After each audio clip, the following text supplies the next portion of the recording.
We are live, Elise. Hello, welcome. Welcome to Wax Hermetic here on Cafe C.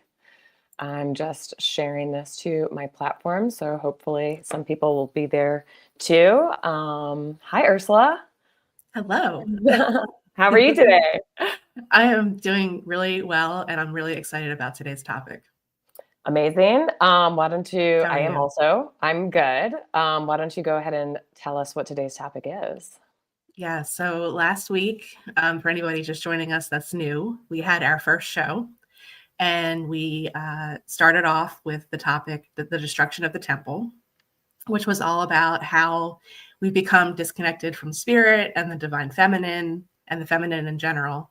And we talked a lot about the uh, desecration of the Virgo archetype and all kinds of really cool things. So this is a continuation of that topic, as we figured it would be important to share with people how to reconstruct or to resurrect the temple.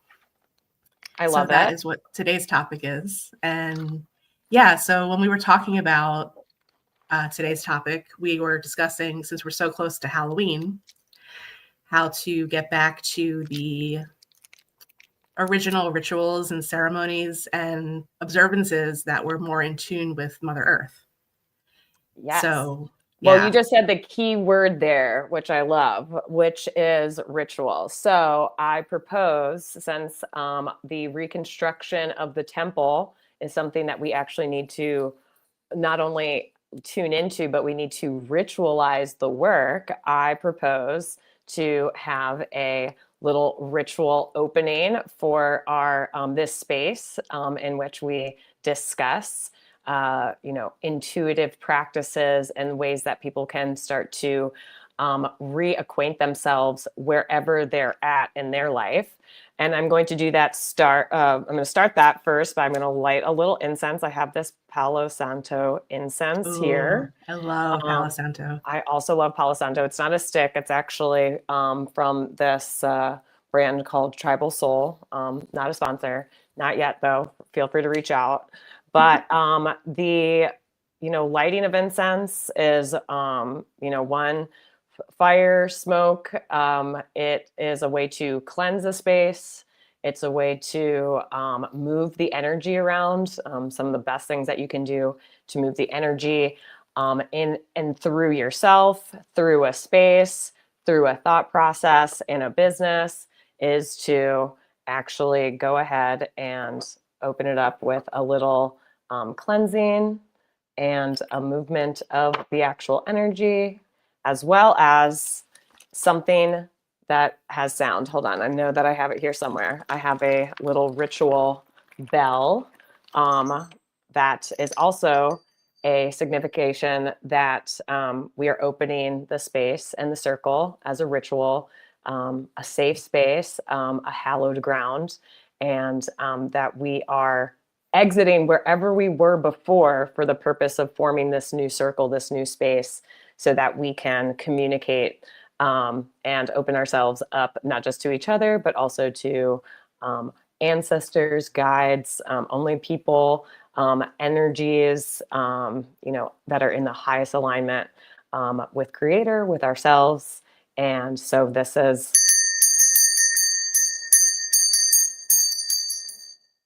the space. And now we have opened the ritual, and we will close the ritual before we leave so that we know where it is that it starts and where it began, which, by the way, is one of the best ways that you can start to implement having conscious boundaries, conscious beginnings and endings of things, knowing that it's not fully the end. It's something that can be readdressed. But it's something that once you start to, I mean, I just think of like how many awkward calls people are on. It used to be very obvious when a meeting is over and stuff like that. But now that we are in a virtual space so much of the time, even just people in relating to each other. I guess our last episode was just after that new moon in Libra. But I know that one of my favorite astrologers, Rasalila, was around this time last year talking about how embarrassingly bad. Our lack of rituals not only bleeds through into so many different ways, but one of the most uncomfortable things that it creates in terms of relationships and relating is that because our society is so focused on coming together about things that we don't designate a way to gracefully and consciously separate and have a separation ritual so that we can go back onto our own individual cycles, our own individual journeys and path, and know that our two individuals will reconnect and re-intersect with one another and share that, shared relational space again. But even just ritualizing that, I mean, the kiss goodbye, when one person goes to work, and having these rituals, the more consciously that you do them, especially if it's a daily practice, daily ritual, very Virgoan, is a way to be comfortable, like reset to like, oh my gosh, I enjoyed every moment right through, our goodbyes, which are a temporary goodbye. And now I get to fully invest and fully embody and fully show up for myself and my own individual, whatever I'm going into to do as on my own individual timeline, my own individual journey. So that is just it seems small, but I want our audience to know and to practice that there is nothing too small to ritualize and to bring consciousness into. And that is really the difference between ritual and habit. A habit is something that you can do by rote. It's something that you're doing unconsciously, whereas ritual is something that you are doing very consciously, with full intention. And it doesn't have to be perfect. It's something that it becomes more perfect as you do it over, as you repeat the process and see what it is that you need. Yes, I totally agree with that. And I'm so glad that you used the word intention, because that is so important to everything that you just brought into the space, as far as the opening, the closing, even just certain smells at this point I associate with cleansing a space, like Palo Santo. Like I'll choose either white sage or Palo Santo for cleansing. And I choose either one. There's reasons behind that. So even just, as far as cleansing a space, like we were just talking about, like energetically, you just kind of go through your day without the separation, like you were saying, and this blending of energies at all times. And there's no those boundaries between so many things, because that's just the way that we've been conditioned to live through our days. Right. So even just like coming home from the grocery store and taking a little twirl in some kind of sacred smoke or some kind of incense or something like that. And then you just build that association between the method that you're using, the aroma that you're using, and then it just becomes this whole, other thing, like the synergy of the process, the aroma, the material, and then it can have so much more meaning. Just a simple little thing, like it can take 2 minutes and, you've done it. And then now you're in your, in your own space, and that defining line has been set and that energy has been cleansed. Yes. And removing the energies that you may have absorbed when you were outside and, in a very unconscious energy or pollutants. I mean, I live in New York City. I take my shoes off at the door. I didn't do this as much when I lived elsewhere. I am very conscious about keeping what is outside and what is inside my house inside, and making sure that there is a practice of, ritualizing that. I don't wear street clothes on the bed. You know what I'm saying? And I was even just watching something where someone had moved to, I can't remember if they had moved to China. I think they moved to China. But they may have moved to Japan, but wherever it was, they were like, it was like, these are the top things that I never, that I thought was weird when I first moved here. And now I can't like undo it. And one of them was them coming from the Western world, that they would always get up and shower in the morning, but they wouldn't shower before they went to bed. And something in the country that they were living in was like, people were like, no, you need to cleanse yourself before you go to bed. That's your restorative space. Like, why would you do that? And so they're like, oh, now we can't undo it. Now we're like, ew, it's gross. Like I haven't like rinsed off the day, I haven't rinsed off whatever before I go into my bed, which is like what you want to have, the cleanest, most comforting, warm, restorative, place. So I was like, yeah, wash off that day. Why do you want to bring it into your sleep space when you're like the most vulnerable, Exactly. So it's so funny, just like, just like, this is why we really, the ritualizing, getting together, not just, with, say, your family of origin and stuff like that, and even discussing why we do the things that we do, but also, getting, exposing yourself to, not exposing yourself, like don't get put on a list, but getting familiar with other people of other practices and finding out the why behind things, because that is essentially what the divine feminine gives to the divine masculine. It gives the why behind things, like when I think of Mars energy, right? We're in Pluto season. Mars and Mercury have had this, crazy, they've just been like this. And I feel like we're really feeling the effects of it, especially as Mercury is like slowing down to go retrograde, that the intellect wanting to, I almost feel like there's a danger here, but like, when I'm thinking of the classic, masculine, feminine, in astrology, the Venus having, these are the values that I want, and dictating them to Mars, and Mars is like, okay, this is how I'm going to get it, this is that's the why and the what, Venus is giving you the why and the what, and the Mars is giving you the who and the how, Exactly. and so, yeah, getting interested in the whys of things. Why do we, why are we celebrating this? Why do we not celebrate this? Why do we say grace before meals? Why do we not? Well, you have a good question, and we can segue into the how. Yeah. So, Oh, yeah. Jay Wynn says, but how is all that affecting you? How is all, could you be more, how is the lack of knowledge behind the why? How is performing unconscious habits as opposed to conscious rituals in your daily life affecting you? How is Mercury slowing down affecting you? I can tell you,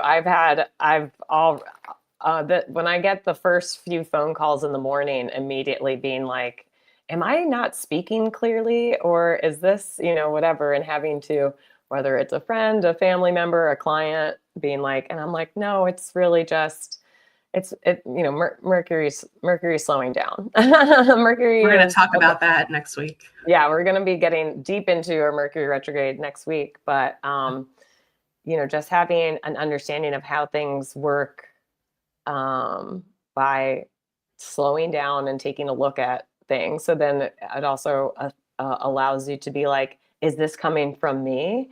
Is this an external force that's being imposed upon not just me, but the entire collective? Yeah, we will be going into this, but I think it's worth saying that when you're taught to just look at or perceive things in a linear manner, that there's a beginning, a middle, and an end, and that's it, then you're cut off from it. That journey is over, as opposed to a cyclic nature, which is essentially what astrology really helps you, allows people, even of the most scientific minds, even of the most left brain minds, even of the most, masculine, perception, start to understand, oh, a coincidence of like two cycles coinciding with each other is something that really does like affect, when two paths cross. And we know that they're going to cross paths again, maybe not in this lifetime, but for things like, Mercury retrogrades and stuff like that, the observing and the understanding of the cyclic nature of things allows you to even see the value of having a retrograde, where something slows down and it retraces the steps through over which it had already been, in order to see things differently, in order to take a second look at them, maybe pick up on missed information, etc., so that you are better informed and you have like a second chance to more consciously, more intentionally, move forward. But if you come from a place where I just do, I don't know the why behind things. I'm just going to do my best and live, by my wits and just muscle my way through it. That's, of course, you would see any kind of retrograde, but in particular, say a Mercury retrograde or a Mars retrograde as like the end of the universe. I can't slow down. I can't ask questions. I can't, there is no other way to see it. There's only, I just need to see an immediate like return on investment, or I just need to, definitely get this thing out there. And instead it's like, no, you can do everything up to the point of something stationing and going retrograde, and then like enjoy that walk back, like enjoy the slowdown, enjoy this kind of like rest and digest period and stuff like that. Because even in the physical body, that is where the muscles are built. It's not built when you're taxing your muscles or your brain or whatever to the limit. It's actually in the time that you allow yourself to rest and repair and recover and build newness, build a fortified, sense of whatever it is, whether it be insight, communication, ideas, like with a Mercury thing, or understanding of where your ego will has been coming from in terms of like a Mars retrograde, that kind of thing. So there's always so much more to learn. And I think when people practice rebuilding the temple of their own ritual, like why you're here, what rituals you do have or don't have in your day that you do intentionally and not intentionally. Are they ones that you do alone? Are they ones that you do with other people? Do you have a mix of those things? Even just for me, I have a hard time remembering to like invite people to the ritual. I'm like, oh wait, this isn't just for me, but that means that I have to actually intentionally set a time to, inviting people in an amount of time where they can actually join in is something that I need to incorporate in the ritual. But because I've had such a, tend to have a start-stop situation by trying to navigate this very, inner world, the very like energetic world, and then, the physical world that just needs tangible results and stuff like that. It's like, okay, how do I fix the interface for who I am and what I am and what it is that I'm doing here and what I'm, need to accomplish and with whom. So putting that time aside to be like, have I invited people in enough time to join in so that they can show up however they are? Or did I miss that this time? Well, that's one of the questions I think it's important to bring up. Did you have a time in your life that you can kind of pinpoint where you learned how to switch off the autopilot? And if you did, what were some of the things that you started doing to resurrect the temple in your own life and bring the intention and the presence and the ritual back? Well, I can definitely say I'm trying to think of further back, but I just know that in recent times, I actually had someone that I was really close to pass away, unfortunately.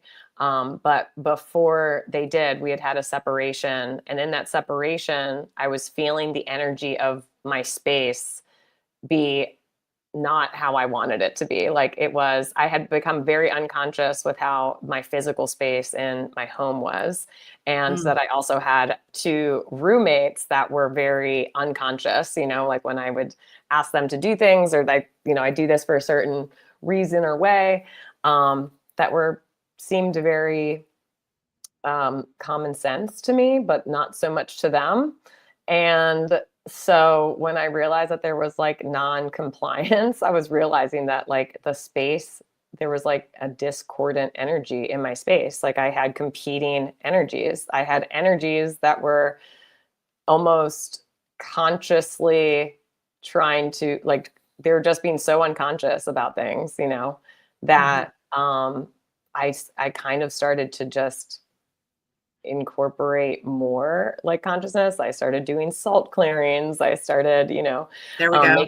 I started really just, and it's so crazy how the second I started doing, like implementing those things, like whether just leaving rock salt out, putting rock salt in front of the door, consciously showing gratitude for, the space that I have, this wonderful home that I have, and just asking, for the grace and the energy and to continue to bring good energy and to clear out the energy that is stale, doesn't belong here, so that I can operate and be of assistance to others, and to creator and to all that kind of stuff from a really solid and clean and conscious space. And literally the roommates left, the BS left, like things that I didn't really, that were old contracts, fizzled away, things that I thought I was going to have to stay around for or just like gut out, all of a sudden the release valve, the exit, the emergency exit appeared because I started doing these things in my space. So, how about you? Is there a particular time in your life that you kind of got that awareness of implementing your energetic, know-how and ritualizing things to support it? Absolutely. It was pretty much coincident with what I talked about last week with my spiritual reawakening. And I was still in my corporate job at that point, and we had a new team member come on, and we clashed big time. But not before she came on board. It was after, because there were some things that were not so truthful as far as the presentation of resume and all that stuff. We don't have to really get into that part, but I was starting to become energetically affected by my work situation, because you spend 40 plus hours a day with these people. And then I was starting to bring that home with me. And it was just, I was pretty much in a constant state of ick and frustration. And that's when I rediscovered the intuitive arts. So that's when I started listening to podcasts and educating myself, and kind of going back to relearning how to reconnect with spirit and intuition. And that's when I started meditating and learning about the energy centers that we have in our own bodies, our chakras, and doing things like sage cleansing and Palo Santo cleansing and lighting candles, and just starting to create that separation that I needed, because I had to go to work every day. I couldn't at that point in time. So protecting my own space, protecting my own energy before I went there, kind of like on the drive in. It could be as simple as just saying like, I protect my energy before I walk in the door to this other space that is really affecting me in a negative way at this point. So just like, bringing that back to, it's my responsibility. It's my responsibility to resurrect my own temple and to relearn how to bring myself back to center, so these things don't spill over and affect me so terribly. At that point, it was kind of dramatic. The switch, once I started, like just like you were saying, when you learned how to salt cleanse and all that, it worked wonders. And then eventually, after a couple of years, she left. Amazing. So, but you had to do that for a couple of years. But was she not possibly even the invitation back into that? Yes, and I see that the relationship was the lesson. What I needed. It was the catalyst. It wasn't the best situation, but I needed that to come into my life to put me back on, the path that I'd gotten so far away from. Right. So just, this is what I kind of like, I think we should convey to people in this resurrection episode, is it doesn't have to be, something that takes forever, or, days and days. It could be like a snip in your day, like 2 seconds, just an affirmation, or like you were doing in the beginning, lighting the incense, or taking a salt bath or something like that. Just like learning how to do it for yourself. Right. Brings that back to the reconnection that can help other people. Yeah. And I think another element of the resurrecting of the temple is a lot of going back to, and there's a lot of like talk in the space of whether you're talking about intuitive arts, whether you're talking about self, development, mental health space, all that kind of stuff, that there's a lot of the reparenting going on, in Yes. terms of especially people that are, just seeking help or realizing they're carrying elements that they don't need. But in terms of the reparenting, um, uh, and the need for to feel that the mother energy for the self to reparent and be like, I am whole and I am loved unconditionally. Whatever it is that I'm experiencing right now, I can identify it, I can feel it, I can let it move through me, and I can even ritualize something that will help me move it through, like completely, like, doing a little dance, like letting out a shout.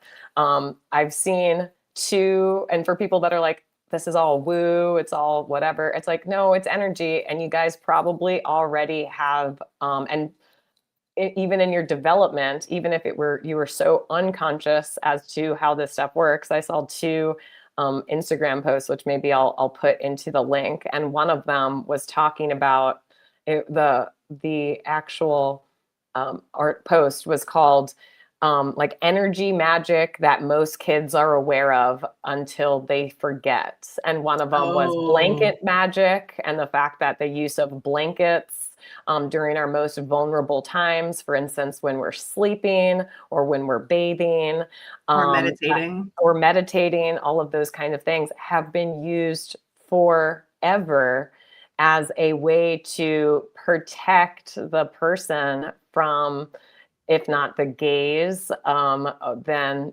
just the energetic interference when you're in your vulnerable state. It's like literally used to protect the wearer while you're asleep. How many people had security blankets and carried that everywhere with them? Maybe they were trying to bring it to school with them because that was a new environment that they were scared to go into, and they really already knew energetically how significant and how much more secure they felt in themselves and in their being, just with the presence of their security blanket. Mm. Similar to, like, all kinds of stuff. I should really find the post and put it in the chat so people can see it. But I was just like, this is so, like, it's already been happening. Same thing with in terms of the office thing that you talk about. I'd have like a hype game playlist to listen to go into the office as like a way of clearing my mind, clearing my space, making sure that I had the appropriate barriers to not have my energy messed with, to not feel like I had to go in there and be everything to everybody, just be like, this is my job, this is this. I'm getting, this is like my pregame, like warm up. Yeah. Sound is one of the most incredible movers and of energy. It's one of the best ways to attune yourself to stuff. And how many people, I mean, again, I live here in New York.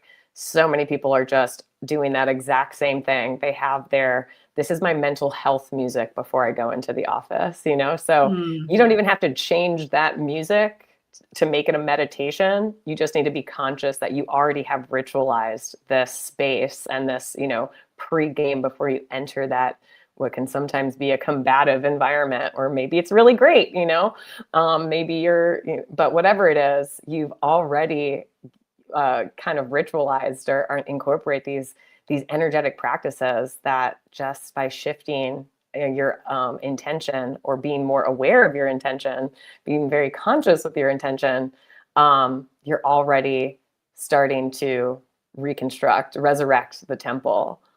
Exactly. Exactly. And one of the things too that I think is important, since we've touched on Mercury slowing down, and we'll talk about that next week, but it's just that Mercury is the magician.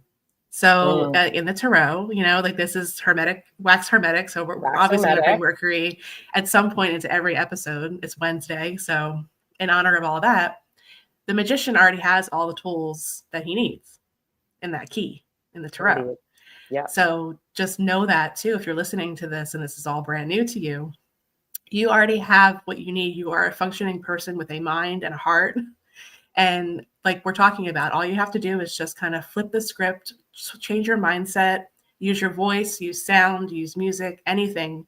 We all kind of have those things at our disposal, like chanting. I think you said at one point, like you can just chant a little bit, or just like do like and change your whole vibration just by doing something as simple as that. So it's not like you have to go out and buy anything or do anything really in particular, or go like it. You have everything that you need within you at all times, and I think that brings us back to that, the Virgo archetype too, because being whole within oneself, remembering that you are the magician of your own life, you already have all the tools that you need. With Mercury slowing down, we have extra time now with that invitation to slow down, to have presence, to, like you said, retrace the steps. So it's a really good time to be talking about this, as we're in the pre-retrograde shadow period anyway, to accept the invitation. Yes, to accept the invitation. Yeah, I'm in complete agreement. I don't know if I actually sent this into the chat or not, but I meant to send the Instagram, the link to this Instagram post, which I don't know, maybe people wouldn't be able to see it anyway, but it is definitely, I just wanted to read off it says protection spells most kids do until they forget. They name familiar magic, so inanimate objects, your comfort, your teddy bear, that you direct love and attention to them, and that they store and amplify and then give back to you when you need it most. A blanket protection, again, blankets, towels, and tablecloths were considered powerful defenses against evil spirits since prehistory. And those are all things that, we tend to still use today because they cover and guard your body. It's not just, you don't just have a towel to dry off. You actually are doing it to like protect yourself. After you bathed and cleansed yourself. Exactly. And then friendship bracelets, rhymes as spells, feeding birds and animals, collecting figurines, toys of a specific animal or magical creature, especially one that you feel really like aligned with or, called to. You don't have to have a full education on, your spirit animal or totems to be like, I like frogs. Frogs really do it for me. There's something about frogs that I feel really energetically aligned with. Maybe you can just ritualize your going into the rabbit hole as to what frogs mean in all these different, energetic, historical, anthropological like contexts, and what they're used for, all that kind of stuff. And then again, obsessing with rocks, pebbles, and crystals, that kind of stuff. I love that. Me. What did he say? You? That was me. I was too. When I was younger, I used to spend all this time not playing on the playground, but there was like a place in the fields that was bare, didn't have any grass, and it had all these stone deposits. And so I would literally go and crack open stones, and the ones that I thought were really pretty or gorgeous, or I wanted to know what they were, I would like put them in a paper bag. And I repeated this process, I remember, for like 2 summers in particular, where to the point where the paper bag of like would fall, collapse under its own weight. It would like rip a hole in it and stuff. And then I'd have to be like, okay, well, which ones do I really want to keep with me, And that was just, just kind of what I did. I don't know. I never really thought like I would grow up and be a geologist, but there was something that I was called to in particular. And something else about the sound. I love that you said that you brought up chanting. And this is something that I think the reclamation of the voice in particular, so many of us are affected by being told over and over again to, be seen and not heard, or, that you have to, only speak when it's your turn, when you're holding the baton, when you're called on, like all that kind of stuff. And that actually really damages the flow of energy, because what we want to do is express ourselves as we feel so impelled. And if you stifle that impulse enough time, and especially if you do it over and over again during your development, then there is a disconnect. There's like a moment, or sometimes several moments, of self-censorship, of denying what you're actually feeling and thinking from inside. So that reclaiming of not only the voice as an intellectual tool, but as an energetic tool is so profound. And that brings me to this other Instagram post that I just saw yesterday that I couldn't even believe. I don't know if I can find exactly what it is, but it was talking about this in a second century Roman surgeon documenting at length how much the people who screamed and let out the pain verbally while in surgery, while they were going through a very painful treatment, the more that they screamed, the more that they let out the trauma, the pain of it in real time, not later, in real time, the sooner they recovered, because they're already starting the recovery process or the healing process as it was happening. And I was like, this is so incredible. And then the the article also said that this has been confirmed by, it took them till 2017 to do a study where so that they could actually document it in real time with modern medicine. It was a medical study that was done in Italy. And it said, I'm trying to find the exact thing. It says a Roman surgeon wrote that patients who scream recover quicker, and modern hospitals still ignore why. The notes from a Roman surgeon named Atyllus described a strange rule. The patient who cries returns to walking sooner.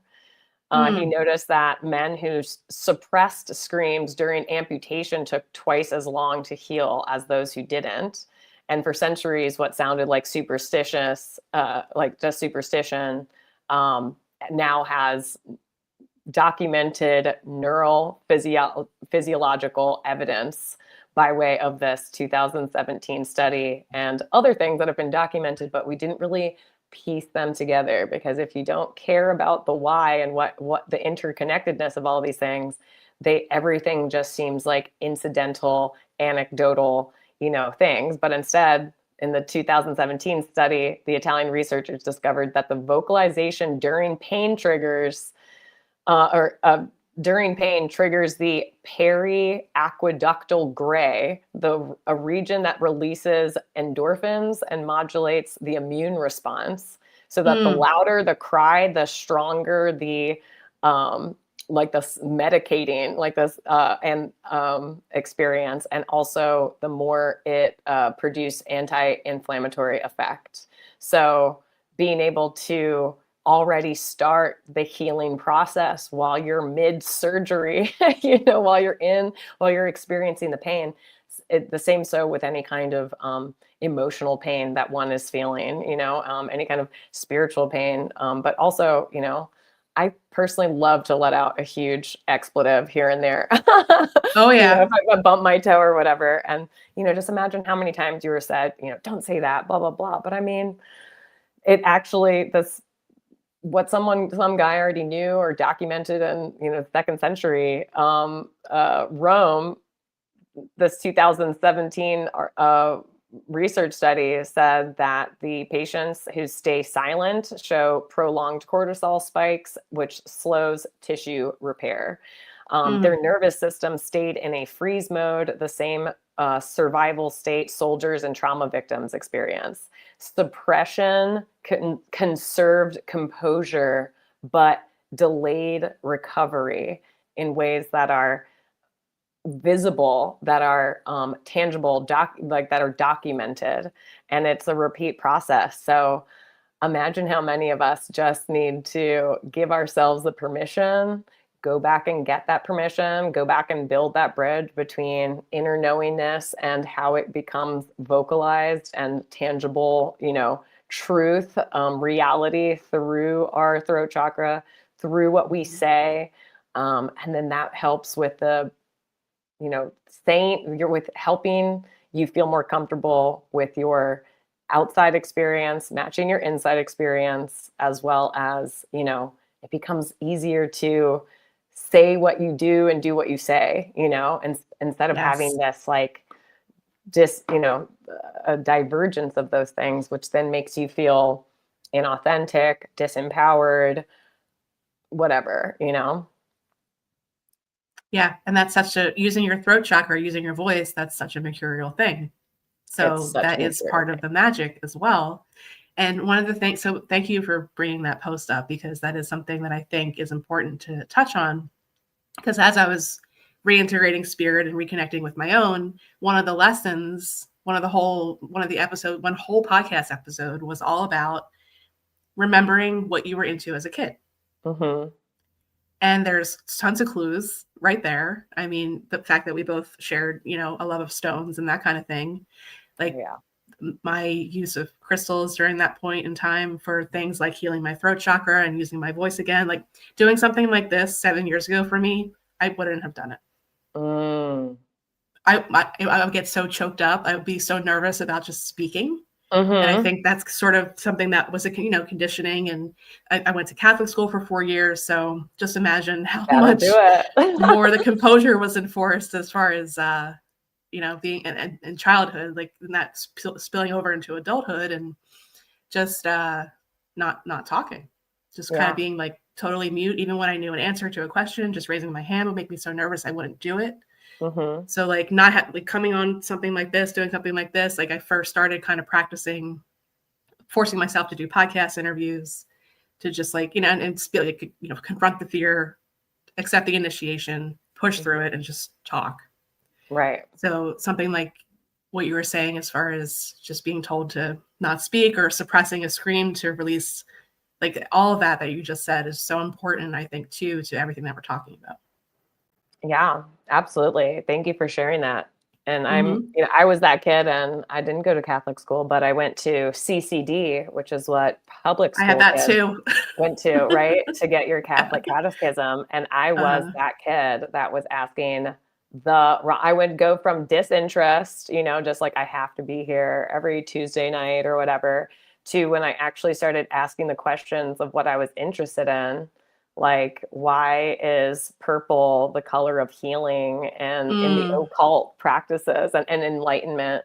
But it's like, it's both the color of mourning and also the cultural, the purple, the expensive purple dye, being an indicator of royalty, Royalty. Yeah. culturally. So I was like, what can you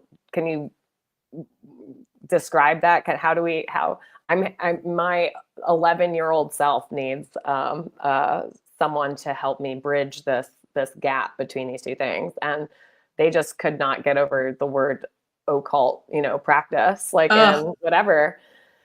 And they just had to, they backed away, like, sure that they were going to be struck by lightning, and then just continued on. And I was like, okay, so I guess I'm just going to have to find the bridge between those things for myself. I'll have to, if it really bothers me, or if I'm really interested in it, I am the mediator. I am whatever. It's so There you funny. go. This is bringing, and this is what everyone is, and this is why we had Saturn and Neptune going back into Pisces over that world axis. Guys, this world axis point is the point where we have got to, we get the opportunity to bring our connection to spirit, to everything that lives in us, into reality, into physical reality. Yeah. And the best way to do it is by Yeah. resurrecting the temple, starting with yourself. You are the We're in a shit or temple. get off the pot kind of We are situation. in such a shit or get off the pot moment. It's so crazy.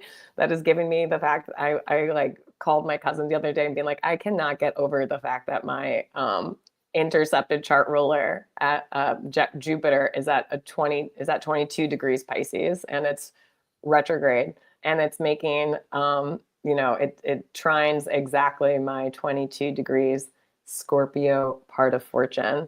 And while I've been aware of that, the fact that the 22 degree is a Capricornian degree and it's a do or die degree is Mm. so, like, it's so immense. It feels, so that's another thing. When you feel something is so important that you start to shy away, you start to, like, you start to, uh, you know, freak out because it's too much. It's like a really great invitation to be like, this is important.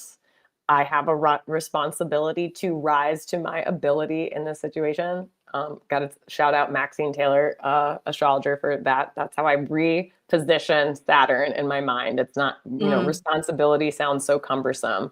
It's my rise to ability that I'm focusing on. And how do I organize the structure of my life to be able to rise to my ability in this capacity?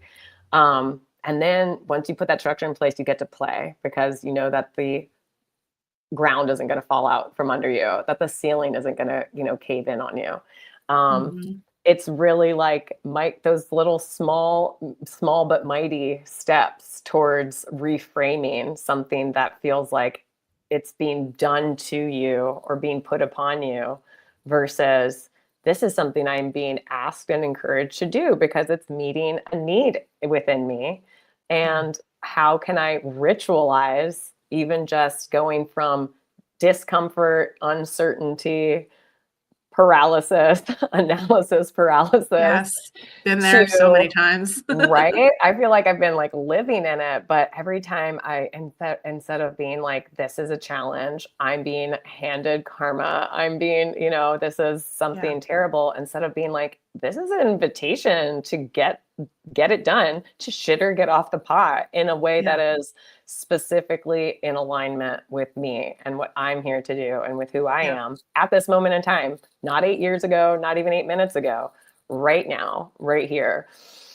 Breathe it in, let it out, and let's, allow that. It's very Pisces North Node, that transit of, as I take that step, the step appears, across this invisible bridge from where I am to where I need to get to.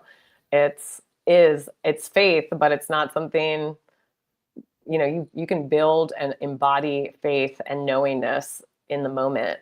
And using your natal chart to find out where faith lies and where it doesn't lie. Okay. That is a very, to me, it's very Pisces.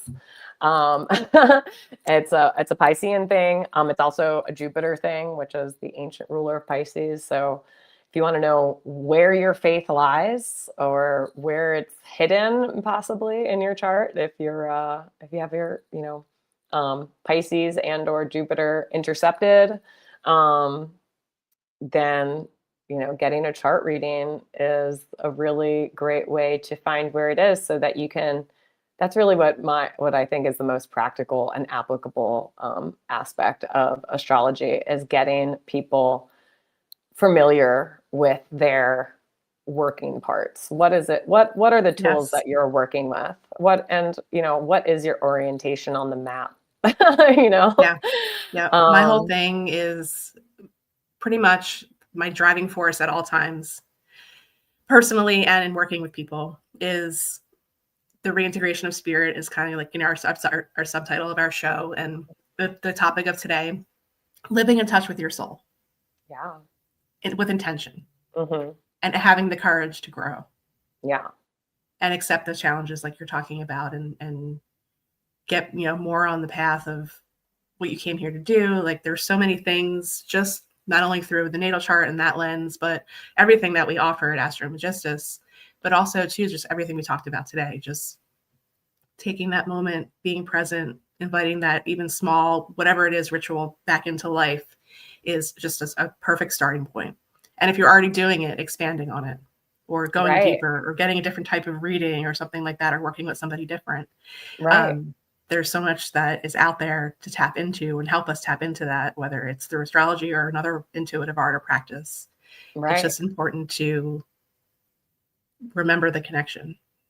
Yeah, absolutely. Remember that you are a spiritual being having a physical experience, and finding out your why, not the capital W why. We don't need. I don't think our world needs any more existential freakouts. You know what I'm saying? No. That lead to more analysis paralysis. I think people need to get more in touch and be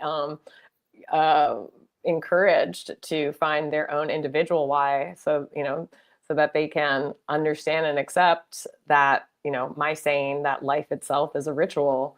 And the sooner you get hip to that, the sooner you'll remember to make it your own, to Exactly. ritualize your own, to, bring your comfort blanket, bring your own incense, um, Yes. do the things that actually make you feel comfortable and empowered in that journey versus these prescribed methods that you may have been prescribed with little to no education or why behind, may have never Hmm. resonated with you. You might be spending an extraneous amount of time, money, focused attention doing it. It might be something that like you just don't even need. Like, Yeah. why?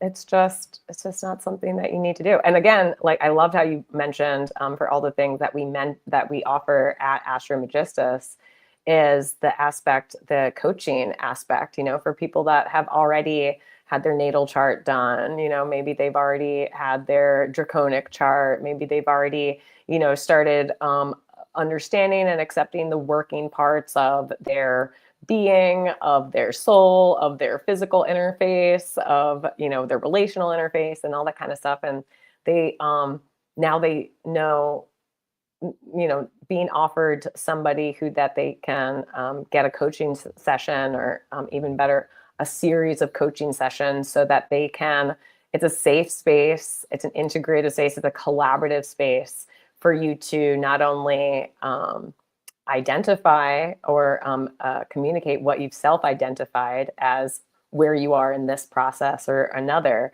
but having being able to integrate them meaningfully. And I have to thank like my cousin for helping me get rid of all this stuff in my space now, so that having someone to hold your hand, or at least just be there, so that you stay on that one task of getting rid of what you don't need, so that you have more space to accept and receive what it is that you do need, or to increase the space of these elements of yourself that have gone under acknowledged, unnourished, Hmm. underdeveloped. And you're like, well, now thank you for this first session, was really meaningful, and making sure I knew what my orientation is, and in this, in my career journey, or my relationship journey, or my past life, karmic transmutation journey. And now this week I want to, can we like spitball some ideas as Yeah. to, Process, integrate, yeah, next process, steps. What do I do with all of integrate. this? Right. Yeah. What is the best way for, me to do it? Like what does, based on whatever, based on my moon, I start with people's moon a lot of the times.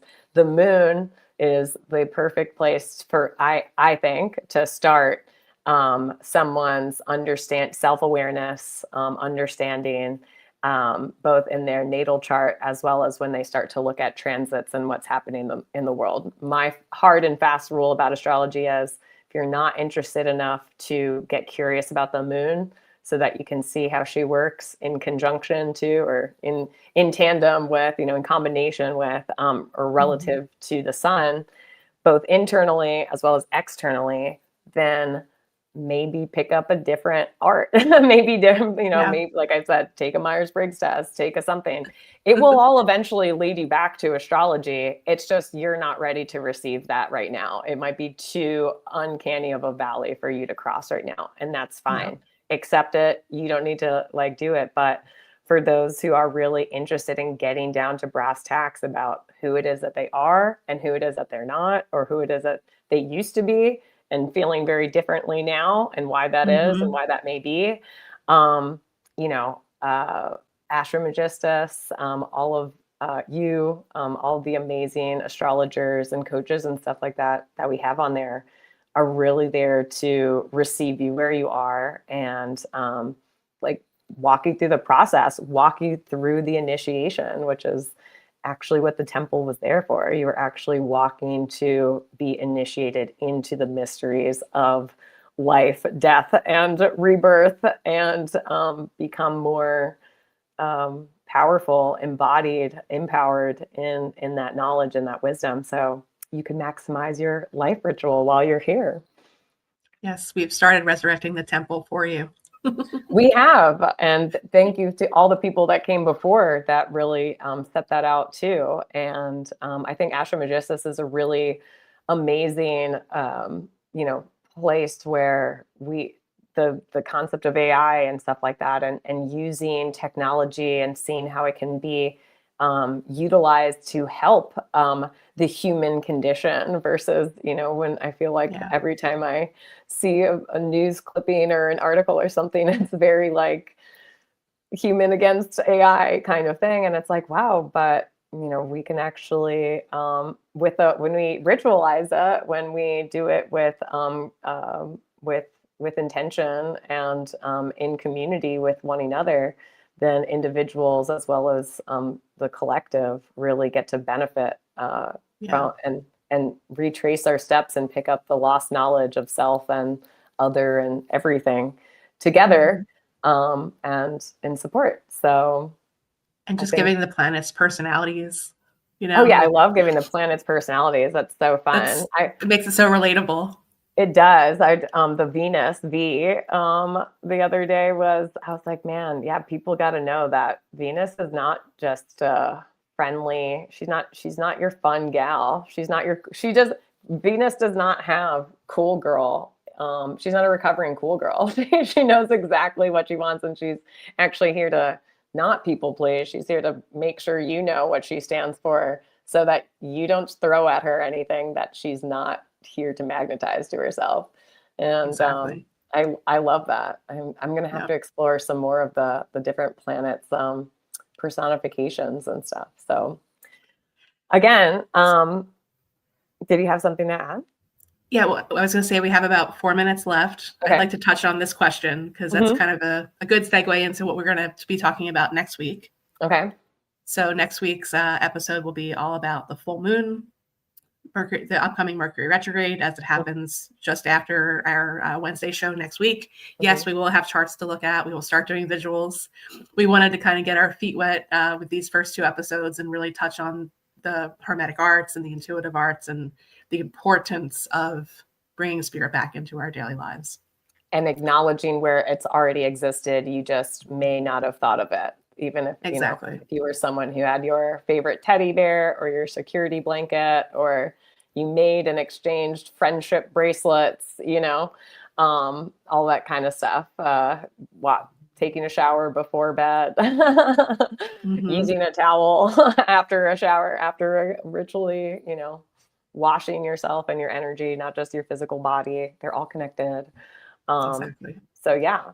So yes, we will definitely have some charts and maybe even bring in some more, definitely bring in some more visual aspects to this.